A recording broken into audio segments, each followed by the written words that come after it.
माणिकराव कोकाटे यांची कृषी मंत्री पदावरनं उचल मागणी करत त्यांच्याकडे क्रीडा मंत्रालयाची जबाबदारी सोपवण्यात आली। पण कोकाटेंचं क्रीडा मंत्री बनणं ही जनतेला काही पटलेलं दिसत नाहीये, कारण कोकाटेंच्या क्रीडा मंत्री पदावर आता सामाजिक संघटना आणि विरोधकांनीही टीका सुरू केल्याचं दिसतंय। रमीवीर कोकाटे क्रीडा खातं सांभाळणार, शेतकरी सुटले आता खेळाडू अडकणार। कोकाटेंच्या क्रीडा मंत्री पदावरही आसूड, विरोधकांचा घाव, छावाचा रमीचा डाव।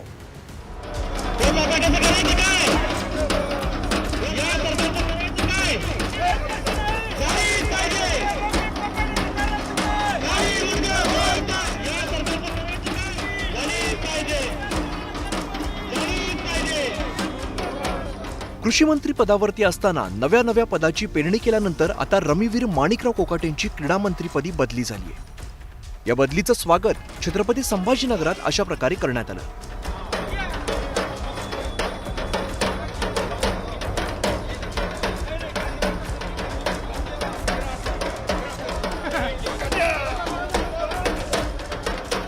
कोकाटेंच्या हकालपट्टीच्या मागणी करणाऱ्या छावा संघटनेला कोकाटेंचं हे डिमोशनही काही रुचलेलं नाहीये।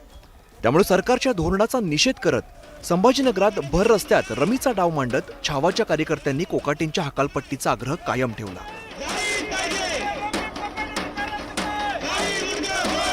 आता सध्या काळाची गरज ही पत्ते खेळणे आणि बॉक्सिंग असं आम्हाला वाटतंय। याला कारण आहे सरकार। मागील काळात 15 दिवसापूर्वी विधान भवनामध्ये विधान परिषदेमध्ये बसून रमी बहादर कोकाटे हा खुलेआम रमी खेळत असताना त्याचा व्हिडिओ व्हायरल झाला। त्याचा व्हिडिओ हा पूर्ण देशाने बघितला, तरी सुद्धा ह्या सरकारला जाग येत नाही, त्याची हकालपट्टी केली जात नाही। त्याला कृषी मंत्री पद काढून त्याला क्रीडा मंत्री केलं, याचाच अर्थ तो खेळात बहादर आहे। तो खेळात बहादर असल्या कारणाने त्याला कृषी मंत्री सोडून तू आता खेळाचाच मंत्री हो आणि पत्तेच खेळत बैस, हेच करणार कोकाटे। एकीकडे सामाजिक संघटना कोकाटेंच्या हकालपट्टीसाठी रस्त्यावरती उतरल्या असतानाच विरोधकांनीही कोकाटेंविरोधात धार कायम ठेवल्याचं दिसतंय। मुंबईत मातोश्रीवरती झालेल्या शेतकरी क्रांती संघटनेच्या पदाधिकाऱ्यांच्या पक्षप्रवेशावेळेला उद्धव ठाकरेंनी रमीवीर कोकाटेंवरती कार्टून म्हणत हल्ला चढवला। पहिल्या प्रथम किंवा जे मी म्हणालो की बऱ्याच वर्षानंतर एका माणसाला त्याच्या आवडीचं खातं मिळालंय।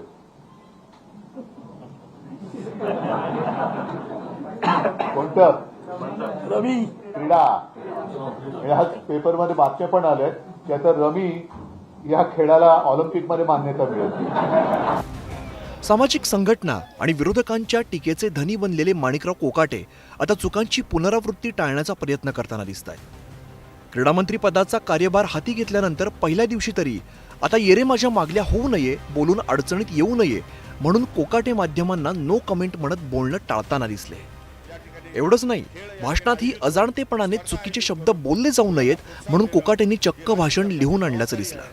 मला खात्री आणि विश्वास आहे, महाराष्ट्राचे लाडके मुख्यमंत्री माननीय देवेंद्रजी फडणवीस यांच्या नेतृत्वाखाली हा क्रीडा विभाग अतिशय सक्षम, प्रगतिशील आणि महाराष्ट्रातल्या तरुणांना आदर्श वाटेल असं कार्य निश्चितपणे उभं करेल।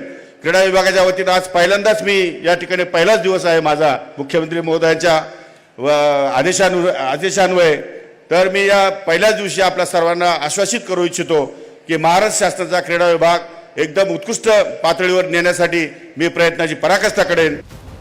एकंदरीतच कृषी मंत्री पद गमावल्यानंतर कोकाटे काहीसे सुधारण्याचा प्रयत्न नक्की करतायत, पण कोकाटेंचा स्वभाव पाहता ते किती वेळ असं चाकोरीबद्ध पद्धतीने वागतील याविषयी जरा शंकाच आहे। त्यामुळे विरोधकांच्या तोफा अजूनही कोकाटेंच्याच दिशेला वळलेल्या दिसतायत।